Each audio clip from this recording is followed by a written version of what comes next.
قرآن کی ایک آیت میں نے پڑھی، اللہ فرماتا ہے وَأَمَّا مَنْ خَافَ مَقَامَ رَبِّهِ وَنَهَى النَّفْسَ عَنِ الْهَوَىٰ، اور وہ شخص جو اپنے رب کے حضور کھڑے ہونے سے خوف کیا، ڈر گیا، وَنَهَى النَّفْسَ عَنِ الْهَوَىٰ، اور خواہشات نفسانی کے خلاف کیا، نفس کچھ اور چاہ رہا تھا، تم اس کی طرف نہ جا کر اللہ کے حضور کھڑے ہونے کا تمہارے دل میں احساس پیدا ہوا، خوف آ گیا۔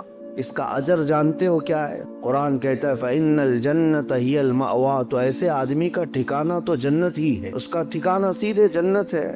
خواہشات نفسانیاں یہ ہر ایک کو دی گئی ہیں، یہ انسان کے ساتھ ساتھ چل رہی ہیں، اسی سے جنگ ہماری پوری کنٹینیو موت تک چلتی رہتی۔ دنیا میں دوست بھی بنتے ہیں، دشمن بھی بنتے ہیں، دوست چھوٹ سکتے ہیں اور دشمن ختم بھی ہو سکتے ہیں، لیکن تمہارا نفس تمہاری موت تک ساتھ رہتا ہے، ہر گھڑی ساتھ رہتا ہے۔ وہ نفس ہمارے ساتھ ہے جس نے شیطان کو بھی گمراہ کیا ہو۔ آپ سوچ سکتے ہیں ہر برے کام میں ہم یہ کہتے ہیں کہ شیطان نے بہکا دیا، شیطان نے بہکا دیا، یہی کہتے ہیں نماز نہیں پڑھے شیطان ورغلایا، بہکایا، صبح نماز میں نہیں آئے شیطان سلا دیا۔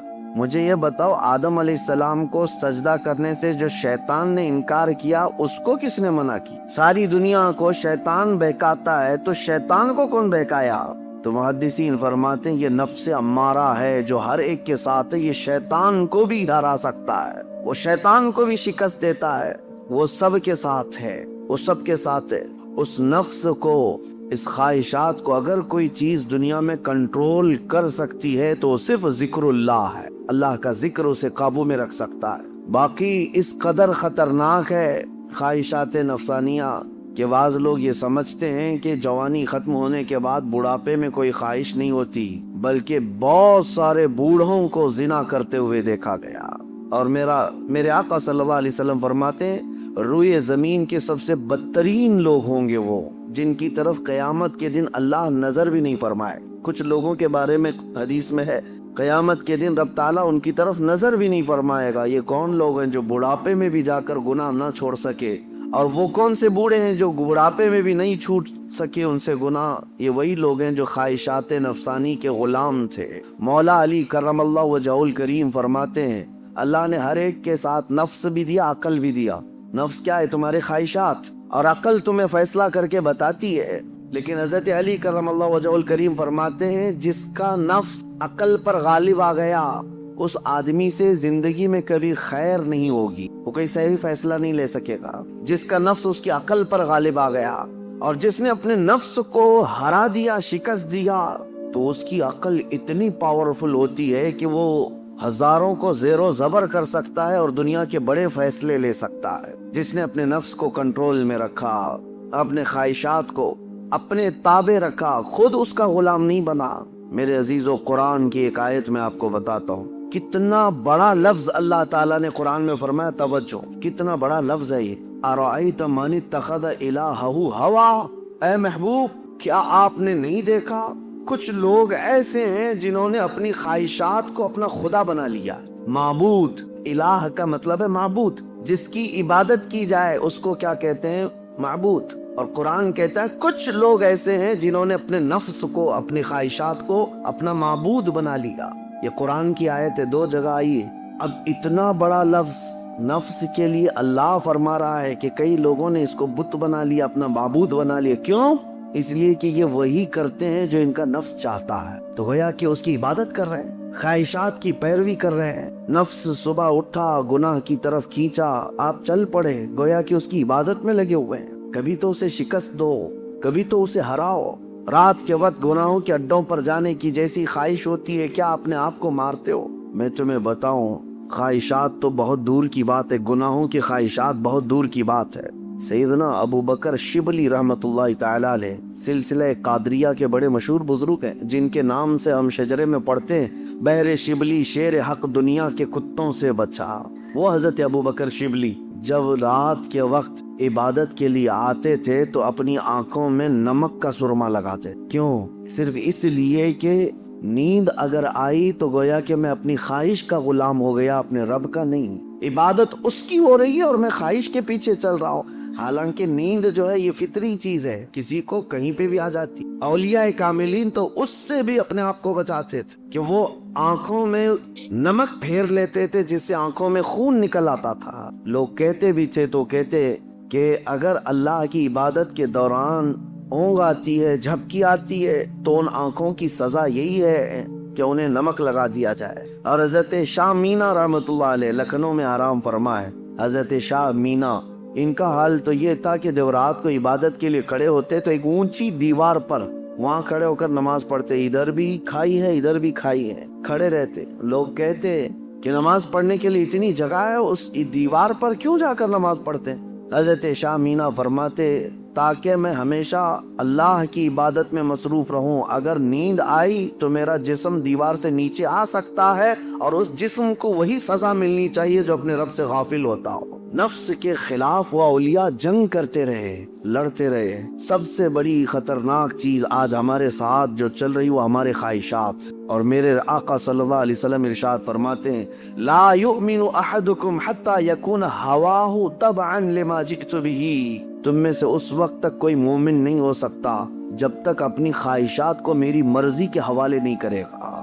تم ویسا جب تک نہیں کرو گے جیسا رسول اللہ چاہیں تب تک تم مومن نہیں ہو. تم وہ کرتے ہو جیسا تم چاہتے ہو، تمہاری مرضی، تمہاری خوشی، تمہیں جو اچھا لگا وہ کرنے لگے. یہ مومن کامل کی علامت نہیں. مومن کامل وہ ہے جو اپنی زندگی میں وہ کرے جو رسول پسند کرے، ان کی مرضی کے مطابق. میرے عزیزو، خواہشات یہ لامتناہی سلسلہ ہے، نہ ختم ہونے والا سلسلہ ہے. کسی بھی خواہش کا کوئی اینڈ نہیں ہے. کر کے دیکھ لو. تمہیں اگر دولت کی خواہش پریشان کرتی ہے تو کماؤ کماؤ کماؤ. کہاں تک جاؤ گے؟ کبھی بھی پیٹ نہیں بھر سکتا. نبی پاک صلی اللہ علیہ وسلم ارشاد فرماتے ہیں قبر کی مٹی ہی اس کا پیٹ بھر سکتی. کسی بھی خواہش کا اینڈ نہیں ہے دنیا میں. جو خواہشات، مال کی خواہش، میں یہ نہیں کہہ رہا کہ کسی کو مال کمانا ہی نہیں چاہیے. ارے میاں، زندگی گزارنے کے لیے ہر ایک کو کمانا ہے، ہر ایک کو کمانا ہے. لیکن میں جس چیز کی مذمت کر رہا ہوں، غلام بن کر کے پیچھے بھاگنا. جیسے فارسی میں کہا گیا ہے خوردن برائے زندگی اس نہ کہ زندگی برائے خوردن. کھانا جو ہے تمہاری زندگی کے لیے ہے، پوری زندگی کھانے کے لیے نہیں ہے. فرق دونوں میں سمجھ رہے آپ؟ مال تمہاری زندگی گزارنے کے لیے ضروری ہے لیکن پوری زندگی مال کے لیے نہیں ہے. لیکن خواہشات کبھی ختم نہیں ہوتی. شہوت کی خواہشات، نفس جیسے جنسی عمل کے ذریعے سے اپنے جسم کو سکون پہنچانے کی کوشش کرتا ہے، وہ خواہشات بھی کبھی ختم نہیں ہوتی، کبھی ختم نہیں ہوتی. اگر اس نے اپنے اس گھوڑے کو، نفس کے گھوڑے کو آزاد چھوڑ دیا تو وہ کہیں پر بھی اس کی خواہشات جا کر رکتی نہیں. نہ وہ ایک عورت پر صبر کر سکتا ہے، نہ 10 عورتوں پر، نہ 100 عورتوں پر. اگر اس نے اپنے خواہشات کے اس گھوڑے کی لگام نہیں پکڑی تو کہیں اینڈ نہیں ہے اس کا، کہیں اینڈ نہیں ہے. مرنے کے وقت بھی یہ خواہشات اسے گناہ کی طرف لے جا سکتی. یہ شرمگاہ کی خواہشات اور زبان کی جو خواہشات ہیں، چٹکارا جس کو کہتے ہیں، لذت، اس کا بھی کوئی اینڈ نہیں. میں نے ایک ایسے صاحب کو بھی دیکھا، ان کے بیٹے میرے ساتھی تھے. وہ تو مذاق میں کہتے تھے کہ ان کے باپ آئی سی یو میں تھے. جس دن ان کا انتقال ہونا تھا اس دن بھی وہ بریانی منگوا رہے تھے آئی سی یو میں. تو یہ تو ایک نارمل سی بات تھی، ہنس کر کے وہ کہہ رہے تھے، لیکن وجہ یہ تھی کہ وہ ایڈکٹ تھے بریانی کھانے کے، گوشت کے. تو ایک لمٹ ہوتی ہے کسی آدمی کی، لیکن اگر اس نے خواہشات کو آزاد چھوڑا تو وہ کہیں پر بھی جا کر نہیں رک سکتا. نہ آئی سی یو، نہ آپریشن، نہ کوئی چیز. اسے کوئی چیز نہیں روک سکتی سوائے موت. موت آنے تک وہ اپنی خواہشات میں ڈوبا رہے گا، ڈوبا رہے گا. خواہشات ایک سمندر ہے، وہ ختم نہیں ہوتا کبھی. اسی لیے میرے عزیزو، جتنا کم ہو سکے سمیٹ لو اپنے آپ.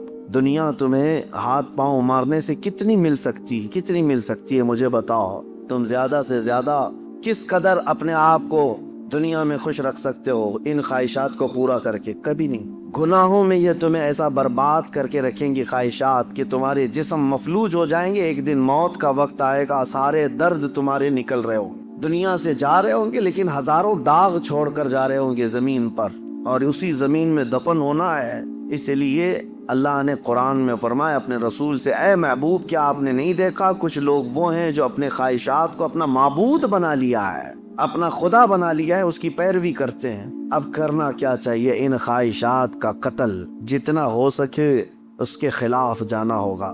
ظاہر سی بات ہے یہ رات کے وقت ذکر کی طبیعت کس کی چاہتی ہے؟ وہ لوگ جن پر اللہ فضل فرمائے، ورنہ اکثر کا جسم آرام چاہتا ہے، دنیا کی طرف جسم کھینچتا ہے، لیکن تم نے اس کو ٹھکرایا اور اللہ کے ذکر کو اپنایا، یہ آپ نے اپنے خواہشات کے خلاف کیا ہے۔ اس کے اجر میں کیا ہے؟ سیدھے قرآن کہتا ہے جنت اس کا ٹھکانہ ہے، جنت اس کا ٹھکانہ ہے۔ حضور پاک صلی اللہ تعالیٰ علیہ وسلم فرماتے، جانتے ہو اپنے صحابہ سے اللہ کو سب سے زیادہ پسندیدہ چیزیں کیا ہیں؟ اللہ سب سے زیادہ کیا چیز پسند کرتا ہے بندوں میں؟ اس میں حدیث پاک میں ہے، ننگوں کو کپڑا پہنانا، بھوکوں کو کھانا کھلانا، یہ اللہ کو بہت پسند ہے۔ لیکن ایک اور چیز ہے، رب تعالیٰ فرماتا ہے جب دنیا سو رہی ہو اور تم کھڑے ہو جاؤ اللہ کی بارگاہ، یہ اس کو اتنا پسند ہے رب تبارک و تعالیٰ کو، سارے عمل میں، ساری اداؤں میں اسے پسند ہے۔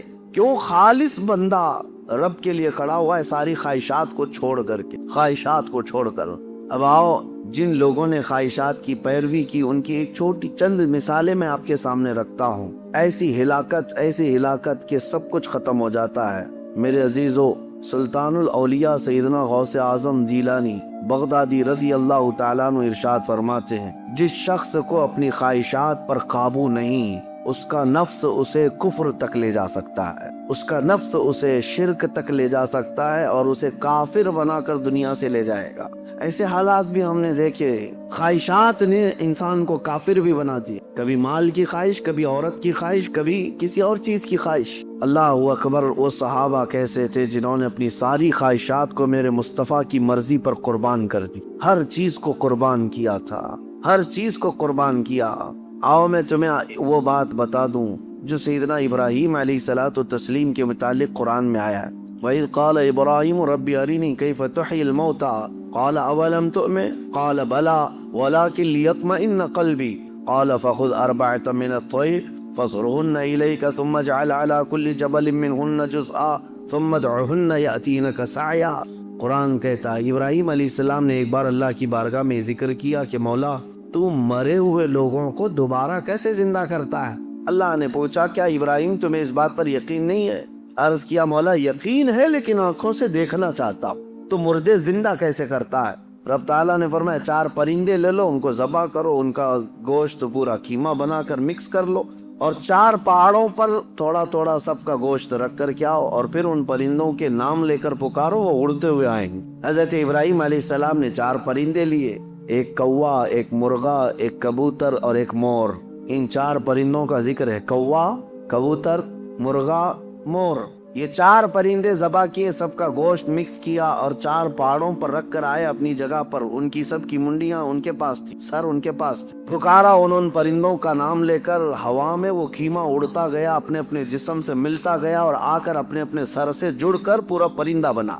قرآن پاک میں یہ ہے واقعہ۔ سبع سنابل شریف میں میر عبد الواحد بلگرامی رحمۃ اللہ علیہ اس واقعے کو لکھ کر کے اب ارشاد فرماتے ہیں، کیا کبھی تم نے یہ سوچا کہ ابراہیم علیہ السلام نے وہ 4 پرندے کیوں لیے؟ کون سے؟ کوا، کبوتر، مرغا، مور، یہی 4 پرندے کیوں لیے؟ انہی کو ذبح کیوں کیا؟ اور رب تعالیٰ کی قدرت کا مشاہدہ کرنا تھا، مری ہوئی چیز کو زندہ دیکھنا، آنکھوں سے مشاہدہ کرنا یہ معمولی چیز تو نہیں ہے، اللہ کی قدرت کو دیکھنا ہے اپنی آنکھوں سے۔ یہ دیکھنے کے لیے کیا کیا ابراہیم علیہ السلام نے؟ 4 چیزوں کو ذبح کیا، اور وہ 4 خاص پرندے ہیں۔ تو حضرت عبد الواحد بلگرامی فرماتے ہیں 4 پرندوں کی 4 خصوصیت ہے، 4 پرندوں کی 4 خصوصیت۔ کوا، اس کی خصوصیت لالچ ہے، کوا لالچی بہت ہے، اس کا پیٹ کبھی بھرتا نہیں، کبھی پیٹ نہیں بھرتا، اس کے اندر لالچ زیادہ ہے۔ اور مرغا، مرغے کے اندر شہوت زیادہ ہے، مادہ کے لیے، اپنی عورتوں کے لیے شہوت بہت زیادہ ہے مرغے کے اندر۔ اور تیسرا کبوتر، کبوتر کے اندر دوستی کرنے کی عادت بہت، سارے پرندوں میں جلدی دوستی یہی کرتا ہے، جلدی مانوس ہوتا ہے، فرینڈ بنانا یہ کبوتر کی عادت۔ چوتھا مور، مور کو اپنی خوبصورتی دکھانے کی خواہش بہت زیادہ، نمائش، دکھاوے کی عادت اس کو بہت زیادہ ہے۔ جب 4 لوگ کھڑے ہوں گے اپنے پر کھول کر کے ناچتا رہے گا، اس کی خوبصورتی دیکھو۔ اب حضرت میر عبد الواحد فرماتے ہیں 4 پرندوں کی خصوصیتیں پتہ ہے؟ کوے کی لالچ، مرغے کی شہوت، کبوتر کی دوستی اور مور کی نمائش۔ فرماتے ہیں حقیقت میں ابراہیم علیہ السلام نے جانوروں کو ذبح نہیں کیا، ان کے اندر موجود بری عادتوں کو ذبح کیا۔ ابراہیم علیہ السلام نے کوے کو نہیں، لالچ کو ذبح کیا، مرغے کو نہیں شہوت کو ذبح کیا، کبوتر کو نہیں بلکہ ایرے غیرے کی دوستی کو ذبح کیا، مور کو نہیں دکھاوے کو ذبح کیا۔ اور جب بندہ یہ 4 بری عادتوں کو ذبح کرتا ہے، مولا اس کو اپنی قدرت کے مشاہدے کراتا ہے۔ رب تبارک و تعالیٰ کی قدرت کے وہ مناظر دیکھ سکتا ہے، مردوں کو زندہ کیسے کیا جاتا ہے یہ دکھایا جائے گا۔ اس آیت میں ایک بہت بڑی عبرت کی بات ہے کہ اللہ کے نبی کو یہ حکم دیا گیا۔ اس طرح میرے عزیزو، اگر ہمارے اندر موجود یہ خواہشات، یہ سب کا تعلق خواہشات سے، لالچ، شہوت، دوستی اور ریاکاری، سب کا تعلق نفس سے ہے۔ یہ سب کا تعلق نفس سے۔ لالچ کو ختم کر لو، شہوت کو ختم کر لو، کنٹرول میں رکھو۔ اور دوستی کے لیے بہت سارے لوگوں کو برا لگ رہا ہوگا، کیا دوست نہیں بنانا چاہیے؟ یقیناً دوست بناؤ، میں آپ کا دوست ہوں، آپ میرے دوست ہیں۔ یہ دوستی کس بنیاد پر ہماری بنی ہے؟ صرف اور صرف اللہ اس کے رسول کی بنیاد۔ جو دوستی اس بنیاد پر بنی ہو وہ دوستی جنت تک لے جائے گی، اور جو دوستی صرف حرام کاریوں کی بنیاد پر بنی ہے، قیامت کے دن کچھ لوگ تو بیچارے یوں ہی جا رہے ہوں گے دوزخ میں، وہ کچھ کیے نہیں تھے، وہ یوں ہی جا رہے تھے۔ کیوں؟ قرآن کہتا ہے وہ چلا رہے ہوں گے، یا ویلتا لیتنی لم اتخذ فلانا خلیلا، اے کاش میں فلاں کو دوست نہیں بنایا ہوتا تو اچھا ہوتا، اس نے گناہ کیا، پکڑ میری بھی ہو رہی ہے، پولیس چھاپا مارتی ہے، اور جو گناہوں میں ملوث ہے یا غیر قانونی کاموں میں ملوث ہے اس کو تو دھر دبوچتی تو ہے ہی ہے، لیکن پھر کنیکشن دیکھتی ہے کس کے ساتھ، یہ کس کے کانٹیکٹ میں تھا، پھر ٹریک کیا جاتا ہے، کہاں ٹریک کر کے اٹھاتے رہتے۔ ابھی ہمارے علاقے میں 6 مہینے پہلے کچھ وائلیشن ہوا تھا، جس میں پکڑتے 150 تک کو لے کے گئے، صرف اس لیے کہ مین آروپی جو کام کیا تھا اس کو انہوں نے موبائل میں ادھر ادھر فارورڈ کیا تھا، یا صرف دیکھ کر کے اپنے پاس محفوظ کیا تھا۔ گناہ میں برابر کے شریک دنیا میں سمجھے جا رہے ہیں۔ تو دوستی میرے عزیزو، یہ خواہشات پر اگر ہے تو یہ جہنم میں لے جانے والی ہے۔ اور ریاکاری، یہ بھی بہت خطرناک چیز، جس نے ریا کیا، دکھاوے کے لیے کوئی بھی کام کیا، قیامت کے دن سب اس کے منہ پر مار دیا جائے۔ اب آؤ خلاصہ میں آپ کو بتاؤں، خواہشات کو اگر کنٹرول پر نہ رکھا گیا تو سنو 2 روایتیں میں آپ کو بتاتا ہوں۔ اگر انسان اپنے خواہشات کو کنٹرول میں نہ کیا تو وہ جانور سے زیادہ ذلیل ہوتا ہے۔ یہاں تک کہ بزرگوں نے لکھا ہے کہ وہ اپنی ماں سے زنا کر سکتا ہے اور بیٹی سے بھی زنا کر سکتا ہے۔ اگر اس نے خواہشات کو اپنے قابو میں نہیں رکھا، وہ سب کچھ کر سکتا ہے، اور ہوا ہے دنیا میں اور ہو بھی رہا ہے۔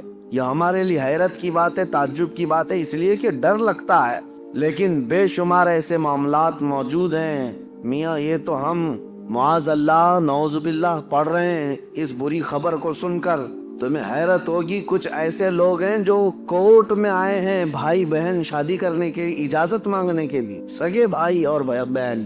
اور اتنا ہی نہیں بلکہ عرب ممالک میں خود ہو کر کے آیا، کئی گھروں کے اندر یہ بے حیائیاں موجود، بہنوں کو محفوظ رکھنے کے لیے بھائیوں سے دور کیا جا رہا ہے۔ کیوں؟ خواہشات پر کنٹرول نہیں، انہیں ڈر ہے اپنے سگے بھائی سے، اسی کی ماں سے پیدا ہوا بھائی، اس سے خاتون ڈرتی ہے۔ یہ ان علاقوں میں نے دیکھا ہے، ان علاقوں میں، اگر میری بات غلط ہو تو مجھے بتانا ہو، عرب ممالک کی بات میں کر رہا ہوں، کئی گھروں میں خواتین اپنے سگے بھائیوں سے ڈر کر کے رہتی کہ وہ اکیلا پائیں تو ہماری عزت کے ساتھ کچھ بھی کر سکتا ہے۔ اللہ کی پناہ، یہ کب ہوتا ہے؟ جب خواہشات کے گھوڑے کو آزاد کر دیا جائے۔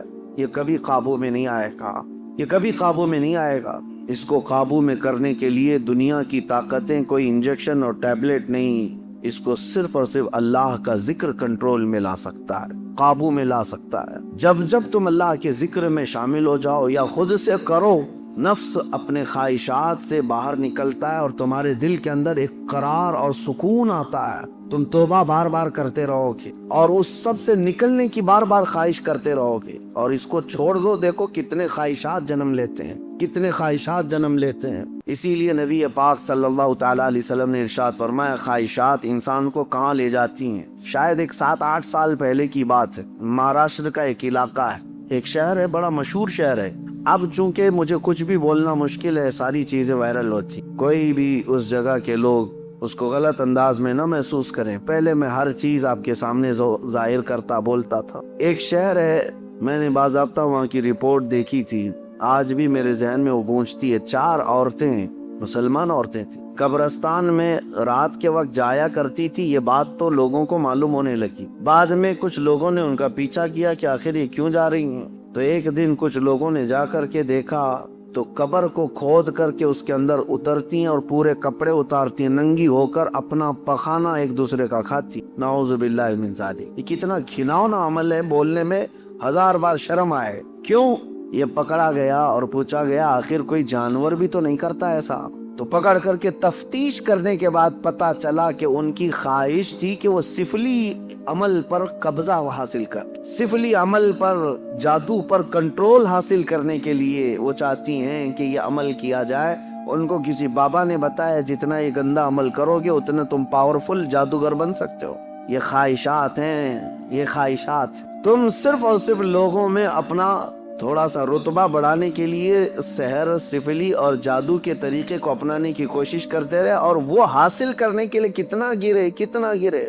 اور ممبئی شہر کا ایک محلہ ہے، یہاں پر بھی یہ خبر میرے پاس جو آئی اس کے افراد آج بھی موجود ہیں۔ یہ خواہشات ہیں۔ ایک بابا کو سفلی عمل کے اندر مہارت حاصل کرنے کے لیے روزانہ بستر پر خنزیر کو ساتھ سلانا پڑتا ہے۔ یہ اس سے بڑا عذاب کیا ہے جو دنیا میں تو خود جھیل رہا ہے؟ لیکن میں اس کا دوسرا رخ یہ بتاتا ہوں کہ اگر خواہشات پر کنٹرول نہیں تو انسان جانور سے زیادہ ذلیل ہوتا ہے، بہت گرتا ہے۔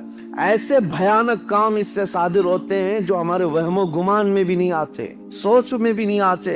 یہ نفس کا گھوڑا بہت تیز دوڑتا ہے، اس کو عقل پر غالب آنے نہ دینا کبھی۔ ان خواہشات کو اپنے دل پر یا اپنی عقل پر غالب آنے ہرگز نہ دینا، ورنہ اتنے بھیانک کام یہ کروا جاتا ہے۔ اللہ اکبر۔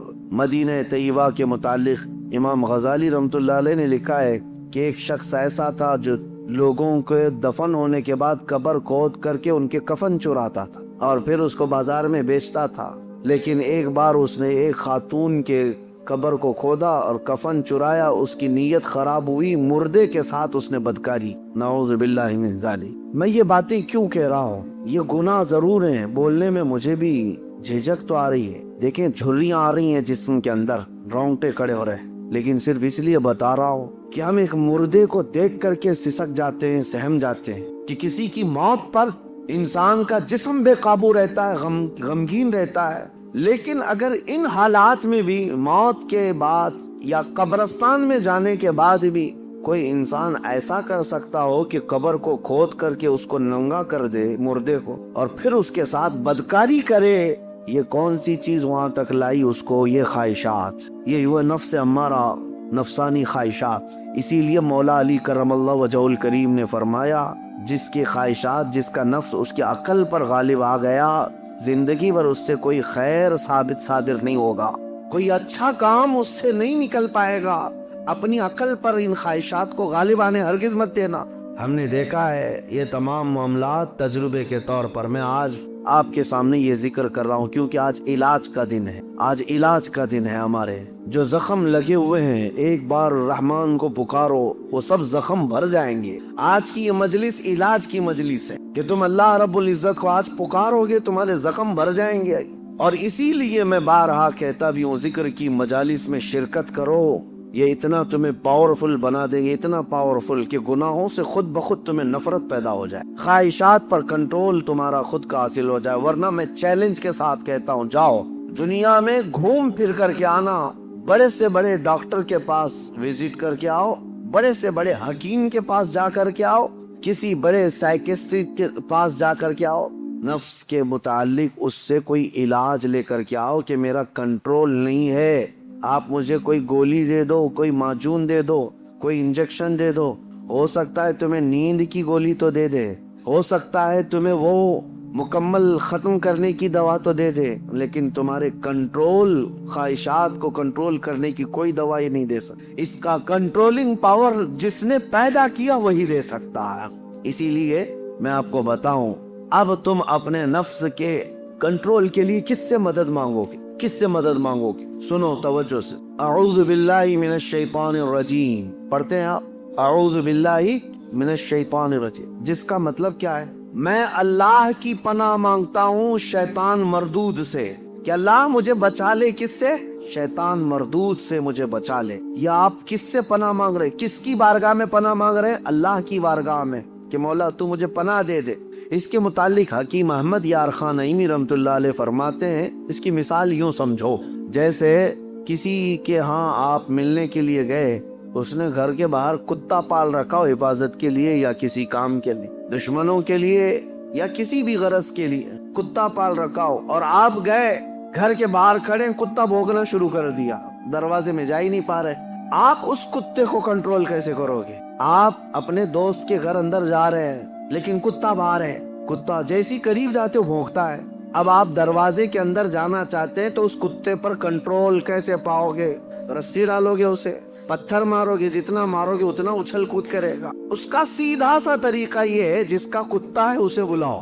حکیم احمد یار خان نعیمی رحمۃ اللہ علیہ فرماتے اسی کو پکارو، بھائی ذرا باہر تو آ جاؤ، اور وہ جب آئے گا، مالک کو کتا اچھی طرح پہچانتا ہے، وہ اس کو کنٹرول میں کر دے گا، اس کو تھوڑا سا اپنی آواز میں ہٹا دے، سائیڈ میں کتا ہٹ جائے گا، دروازہ کھلا ہے آ جاؤ، دوست اپنے دوست سے ملاقات کر لے گا، لیکن اس بیچ والے کتے کے کنٹرولنگ کے لیے کتے کے مالک کو ہی پکارنا ہو۔ اسی لیے حکیم احمد یار خان نعیمی رحمۃ اللہ علیہ فرماتے ہیں، نفس ایک کتا ہے جو تمہیں تمہارے رب کے دروازے پر جانے سے پہلے بھونکتا ہے، دروازے میں کھڑا ہو جاتا ہے، نہیں جانا مسجد، نہیں جانا اس ذکر پر، نہیں جانا ان محافل میں۔ اس کتے پر کنٹرولنگ کیسے حاصل ہوگا؟ فرمایا گیا اسی لیے تم اس کتے کے مالک رب ذوالجلال کو ہی پکارو، پیدا تو اسی نے کیا ہے، رب تبارک و تعالیٰ نے پیدا کیا ہے، اور وہی تمہیں اس پر قبضہ بھی دے گا۔ اسی کے متعلق فرمایا گیا، اللہ نے پہلے ہی قرآن پڑھنے سے پہلے حکم کیا دیا، یہ پڑھو اعوذ باللہ من الشیطان الرجیم، میں اللہ کی پناہ مانگتا ہوں شیطان مردود سے۔ آج ہم اسی لیے اس مسجد میں آئے بھی ہیں۔ میں نے نفس کے متعلق جو باتیں ذکر کی، یقیناً نفس نے بہتوں کو اندھا کر دیا، بہتوں کو برباد کیا، بہتوں کو گمراہ کیا، کئی کو کافر کیا۔ جو کفار و مشرکین ہیں نا، وہ صرف نفس کی سنتے ہیں، اگر حقیقت میں وہ تمام مشاہد اور مناظر میرے رب ذوالجلال کی قدرت کے نفس کو چھوڑ کر کے دیکھتے تو ایمان ضرور لاتے۔ وہ نفس کی پیروی کر رہے ہیں اور نفس کی خواہشات لوگوں کو کافر بنائے رکھی ہے، وہ نہیں آ پاتے اس طرف۔ اب میں بات کو سمیٹتے ہوئے اس بارگاہ میں لے چلتا ہوں جس مصطفیٰ کریم نے نفس سے بچنے کے لیے اپنے صحابہ کی تربیت کیسے کی۔ یقیناً وہ ماحول کو ہم دیکھتے ہیں، روح تڑپ جاتی ہے۔ سیدنا ابو بکر صدیق رضی اللہ تعالیٰ، اللہ اکبر، وقت کے خلیفہ ہیں، حضور پاک صلی اللہ علیہ وسلم کے بعد خلافت کے تخت پر، لیکن اپنے نفس کے خلاف کرنے کے لیے، خواہشات کے خلاف جانے کے لیے، کھانے پر کنٹرول، سونے پر کنٹرول، ہر چیز پر کنٹرول۔ اتنی غربت کا ماحول تھا کہ سارے صحابہ نے بیٹھ کر کے مشورہ کیا کہ خلیفہ کا کوئی وظیفہ جاری کریں، تنخواہ، ورنہ وہ بھوکے رہ جائیں گے۔ تو بیت المال سے ان کا وظیفہ جاری کیا گیا، اتنا تھا وظیفہ کہ اس سے ان کا صرف مہینے بھر کا گھر چلتا تھا، باقی کچھ بھی نہیں آتا تھا۔ ایک دن ان کی بیوی نے کہا کہ خلافت کے کاموں سے تھک جاتے ہو، کبھی گھی روٹی بھی تو کھا لیا کرو، کبھی گھی کھا لو، کبھی روٹی کھا لو، شہد کھا لو۔ حضرت ابو بکر صدیق نے کیا کہا جانتے ہیں؟ اتنے پیسے کہاں ہیں کہ گھی اور شہد خرید سکوں؟ کون؟ خلیفۃ المسلمین۔ تو ان کی بیوی کہتی ہیں آپ مت گھبرائیں، میرے پاس ہے، میں دیتی ہوں، جائیے آپ گھی اور شہد خرید لائیے۔ کہا تمہارے پاس ہیں، لاؤ۔ بیوی لے آئی ایک پوٹلی میں پیسے جمع تھے، کہا یہ لیجیے آپ بازار جائیے، گھی اور شہد خرید لائیے۔ حضرت ابو بکر صدیق نے پوچھا اتنے پیسے تیرے پاس کہاں سے آئے؟ تو ان کی اہلیہ نے کہا جو ماہانہ وظیفہ آپ کا آتا ہے، تنخواہ آتی ہے، مہینہ بھر کا خرچہ چلاتی ہوں، تھوڑا تھوڑا بچا کر کے رکھتی ہوں کہ برے وقت میں کام آ جائے۔ حضرت ابو بکر صدیق نے وہ پوری پوٹلی اٹھائی اور لے جا کر کے بیت المال میں جمع کیا اور کہا یہ میری ضرورت سے زیادہ آتا ہے، اسی لیے میرے گھر میں بچ جا رہا ہے، آج سے میرا وظیفہ کم کر دو۔ خواہشات کے خلاف کھڑے ہونے والوں میں پوری دنیا میں اگر کوئی مثال ہے تو صرف رسول اللہ کے صحابہ کی، صرف رسول اللہ کے صحابہ۔ ایک حضرت نعمان بن مقری نے ایک بادشاہ کے دربار میں گئے، حضور کی طرف سے سفیر بن کر کے گئے تھے، قاصد۔ تو بادشاہ کو جب پتہ چلا شاہ عرب مصطفیٰ کریم صلی اللہ علیہ وسلم کا ایک قاصد آ رہا ہے، اس نے سونے کی کرسی لگا دی اور ریشم کا قالین بچھایا۔ میرے عزیز و صحابہ، حضور کے ساتھ ہوتے تو وفاداری، حضور اگر دور ہوتے تو بھی وفاداری۔ اس مجمع میں گئے جہاں پورے کے پورے اغیار ہیں، کوئی مسلمان نہیں تھا، تو اپنی تلوار سے وہ قالین پھاڑتے ہوئے چلے گئے، ہٹا دیا، اور کرسی جو سونے کی تھی اس کو پاؤں سے مار کر گرا دیا، کہا میرے لیے عام سی کرسی لاؤ۔ تو بادشاہ کہنے لگا اب تک میں نے اتنا شاندار رسپیکٹ استقبال کسی کا نہیں کیا جتنا ان کا کیا، کتنا غرور ہے تمہیں، کتنا تکبر ہے۔ حضرت نعمان نے کہا غرور و تکبر ہم میں نہیں تم میں ہے، غرور و تکبر کی وجہ سے نہیں۔ میرے مصطفیٰ کریم صلی اللہ علیہ وسلم نے فرمایا ریشم کا استعمال مرد کے لیے حرام ہے، سونے کا استعمال مرد کے لیے حرام ہے، اور جو میرے مصطفیٰ نے حرام فرمایا پوری دنیا میرے پاس لا کر رکھو، میں ٹوکر ماروں۔ یہ ہے خواہشات کے خلاف کھڑا ہونا، ورنہ ہوتا کیا ہے، دنیا نہیں دیکھ رہی، ہمارا ماحول نہیں ہے، چلو کمپرومائز کر لو، آج یہاں مل رہا ہے۔ کچھ لوگ تو یہی سوچ کر کے ایسی محفلوں میں جا کر بیٹھتے ہیں جن محفلوں میں بیٹھنا ایک غلام رسول کو کبھی زیب نہیں دیتا۔ شرابیوں کی محفل میں بیٹھ گئے، کبابیوں کی محفل میں بیٹھ گئے، تمہارا کام نہ اصلاح کا ہے نہ تبلیغ کا ہے، پھر بھی جا کر کے ایسوں کے درمیان بیٹھ گئے، کیوں؟ کوئی دیکھ تھوڑی نہ رہا ہے، کوئی دیکھ تھوڑی نہ رہا ہے۔ اور کبھی کن کفار و مشرکین کے بیچوں بیچ بیٹھ گئے گپے لگاتے ہوئے، اور پھر یہ سوچتے کوئی دیکھ تھوڑی نہ رہا ہے۔ بیٹھا تو بیٹھا لیکن ان کی حرکتیں بھی کرنے لگ گئے۔ ایک صاحب، اور ویسے تو بہت سارے ہیں، خواہشات ان کو کہاں تک لے جاتی ہے، خاص طور پر نیتا گیری کرنے کے وقت سب بھول جاتے ہیں دین کیا ہے، اسلام کیا ہے، میرے مصطفیٰ کی تعلیمات کیا ہے۔ چند لوگوں کو راضی کرنے کے لیے اور ایک کرسی کی خواہش کے لیے کسی بھی مورتی کے سامنے ناریل بھی چڑھا دیں گے، ککم بھی لگا دیں گے، سب کر لیں، اور پھر وہ یہ سوچتے ہیں تھوڑا سا کر لینے سے کیا ہوگا۔ وہ رسول اللہ کے صحابہ بادشاہوں کے دربار میں کھڑے ہو کر کے بھی کمپرومائز نہیں کرتے، تو محلے گلی کوچے کی کرسیوں کے لیے دین بیچ جاتے ہیں۔ یہ خواہشات پر کنٹرول نہ ہو تو آدمی ہر چیز کا غلام ہے، ہر چیز کا غلام ہے، نیند کا غلام، مال کا غلام، عورت کا غلام، معاشرے کا غلام۔ یہ ساری حرکتیں جو آج نوجوان کرتے ہیں غلام ہیں، یہ غلام ہے۔ بہت سارے کام اس لیے کرتے ہیں کہ نہیں لوگ کیا بولیں گے، تم لوگوں کے غلام ہو، لوگوں کی خواہشات کے مطابق جینا چاہتے ہو، اس لیے تو بہت ساری چیزیں تمہارے آڑے آ جاتی ہیں۔ میں داڑھی رکھ لوں گا لوگ کیا بولیں گے، ٹوپی پہنوں گا لوگ کیا بولیں گے، میں علماء کے ساتھ بیٹھوں گا لوگ کیا بولیں گے، لوگ کیا بولیں گے۔ تم لوگوں کے لیے جی رہے ہو، غلام ہو۔ کئی ایسے ہیں جن کی غلامی کبھی ختم نہیں ہوتی، تم اللہ اس کے رسول کے لیے جیو۔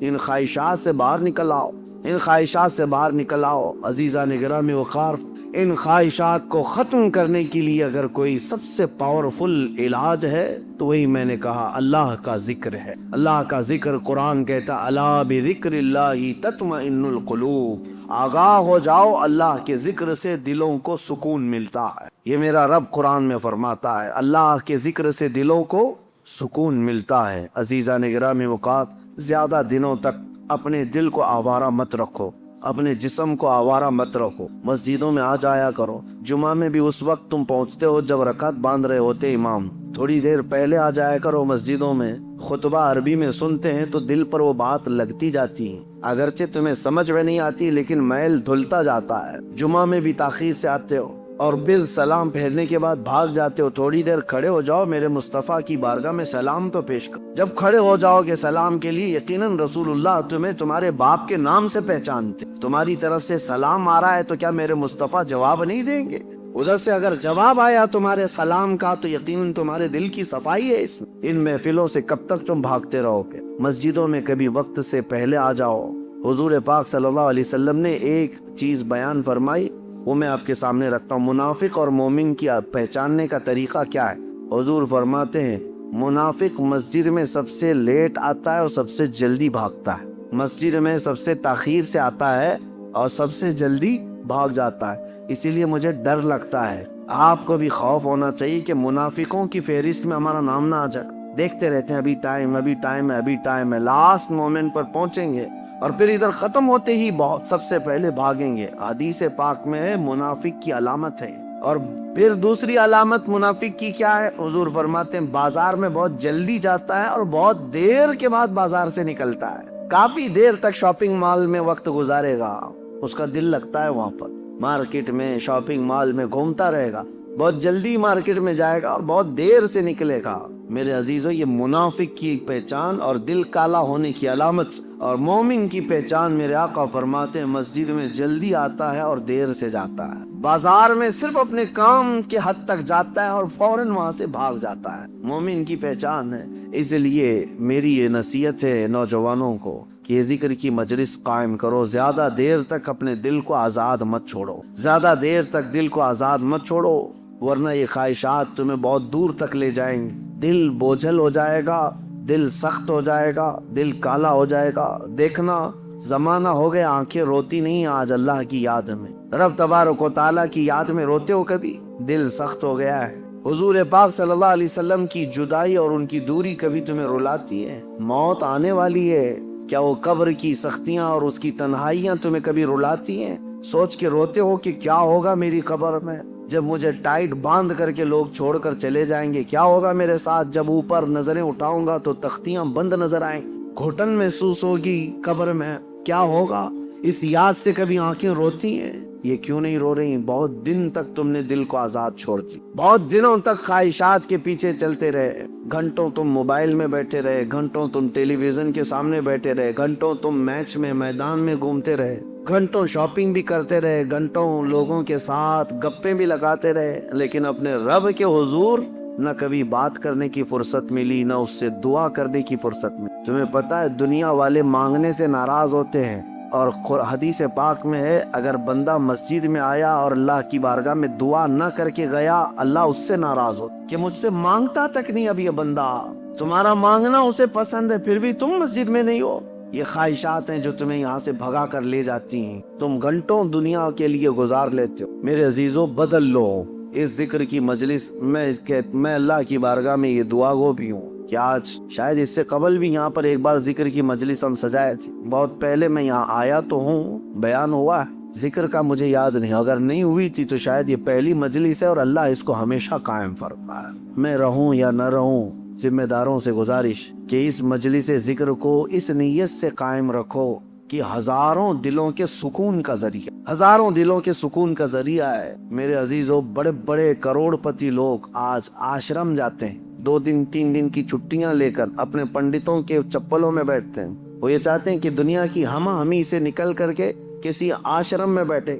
ان کے دلوں کا قرار اور سکون کہاں ہے؟ کفر میں اور شرک میں۔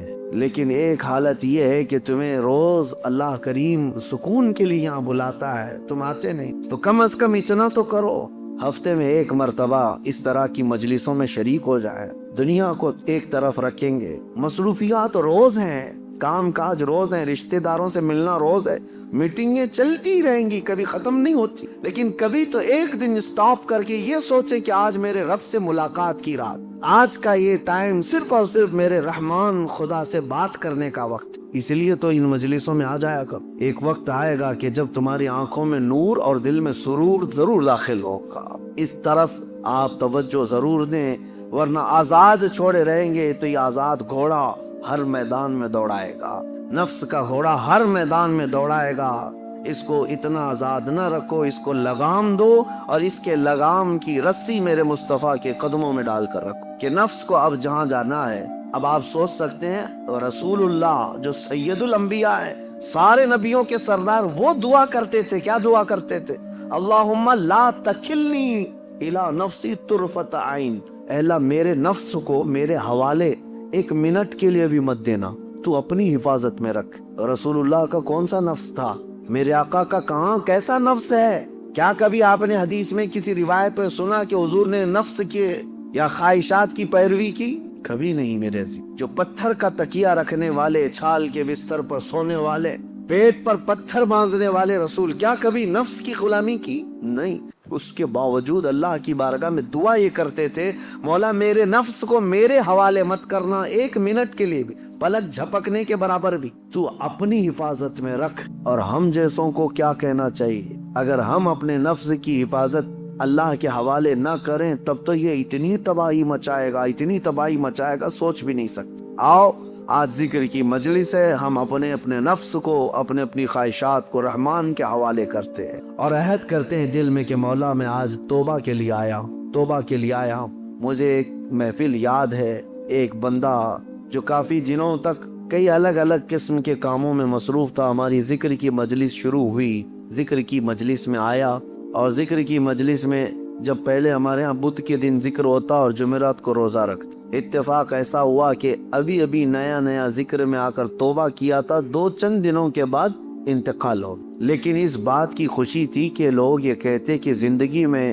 اتنی برائیاں, بہت ساری چیزیں ہم نے دیکھی تھی, سوچتے تھے کہ کبھی یہ نہیں سدھرے گا, بہت بے حیا ہو گیا ہے. لیکن یہ کس کو معلوم تھا کہ اس کی موت کو ابھی 4 دن بچے ہیں, اس سے پہلے وہ ذکر کی مجلس میں آیا ہے اور توبہ کر کے اب رب تعالیٰ کے حضور جانا چاہتا ہے. یہ میرے مولا کا کتنا بڑا احسان, اور ہم میں سے کسی کو نہیں معلوم ہماری زندگی کی آخری شام کب آنے والی. ہم میں سے کسی کو نہیں معلوم کہ کل کا سورج ہمیں دیکھنا بھی ہے یا نہیں. کاش رب تبارک و تعالیٰ ہم غلاموں کے ساتھ بھی یہ احسان کرے کہ جب موت قریب آنے والی ہو وہ اپنی مجلس ذکر کا ہمیں مشتاق بنا دے, اور ذکر زبانوں پر جاری رہے اور روح ہماری نکلتی رہے. جس کی دی ہوئی روح تھی اسی کا نام لیتے ہوئے اسی کے دربار میں جائیں تو میرے عزیزو زندگی وصول ہو گئی, زندگی وصول ہو گئی. لیکن کچھ کو تو دیکھا گیا برسوں نماز پڑھتے رہے, شیطان غالب آیا, نفس غالب آیا اور ایسی بے حیائیوں میں لگ گئے اور گناہوں پر ان کی موت آئی. یہ بھی ہے, میرے آقا نے فرمایا تقدیر کا لکھا غالب آ جاتا ہے, آخر وقت کس کا کس طرح سے آتا ہے پتہ نہیں. لگے رہو ان مجلسوں سے اور اپنے دل کو صاف کرنے میں لگے رہو. نبی پاک صلی اللہ علیہ وسلم کی بارگاہ میں عریضہ پیش کرتا ہوں, یا رسول اللہ تو جو چاہے تو میل میرے دل کے دھلے, حبیبی آقائی مولائی ملجائی, تو جو چاہے تو میل میرے دل کے دھلے, کہ خدا دل نہیں کرتا کبھی میلا تیرا. ایک میں کیا میرے عیسیاں کی حقیقت کتنی, مجھ سے 100 لاکھ کو کافی ہے اشارات. ایک بار وہ مصطفیٰ اشارہ کر دیں میرے ایک کے گناہ کتنے ہوں گے, لاکھوں لوگوں کے گناہوں کو اللہ تعالیٰ معاف فرمائے. آؤ آج ذکر کی مجلس ہے, اسی رقت کے ساتھ اپنے دلوں کی حضوری کے ساتھ رب کی بارگاہ میں حاضر ہونے کے احساس کے ساتھ مجلس ذکر میں کھڑے ہوتے ہیں اور نہایت ہی ادب و احترام اور خلوص کے ساتھ مولا کریم کو مناتے ہیں, تاکہ اس مسجد میں بھی برکتیں ہوں اور ہمارے دلوں میں بھی برکتیں داخل ہوں, ہمارے دلوں میں بھی برکتیں داخل ہوں. اور اس دل کو اتنا پاک کر لو کہ جیسے مسجد آج چمک رہی ہے تمہارا دل بھی اتنا چمکتے ہیں. کیونکہ مولانا فرماتے ہیں, مولانا روم مثنوی شریف میں فرماتے ہیں, کعبہ بنائے خلیل اطہر است, کعبہ بنائے خلیل اطہر است, وہ دل گزرگاہ رب جلیل است. خانہ کعبہ جتنا عظیم ہے نا, وہ کیوں؟ حضرت مولانا فرماتے ہیں وہ تو ابراہیم علیہ السلام کی بنائی ہوئی عمارت ہے, لیکن تمہارے سینے میں جو دل ہے وہ رحمان کا گھر ہے, وہ رب تعالیٰ کی گزرگاہ ہے. قلب المؤمن عرش اللہ, مومن کا دل اللہ کا عرش ہے, اللہ کا عرش ہے. تو اسے اتنا پاک کرو جتنا مسجد کو پاک کیا ہے, جتنا مسجد کو چمکایا ہے اتنا ہی اپنے دل کو چمکاؤ. اور یہ دل اگر چمکے گا تو ماربل سے نہیں, جھومر سے نہیں, دل چمکے گا تو صرف اللہ کے ذکر سے چمکا. جب بندہ لا الہ الا اللہ کی ضرب لگاتا ہے اس کا دل چمکنے لگ جاتا ہے, میل اترتا ہے اور چمک پیدا ہوتی ہے. اور دل جب روشن ہوتا ہے تو جانتے ہیں کیا ہوتا ہے, خواہشات تو گئی, نفس تو گیا ایک طرف. جب دل چمکتا ہے تو پھر ہوتا یہ ہے کہ سامنے جو بھی آتا ہے اس کے دل میں کیا چل رہا ہے, تمہارے دل میں وہ خیالات اللہ ڈال دیتا ہے. کیسے؟ آئینے کی طرح.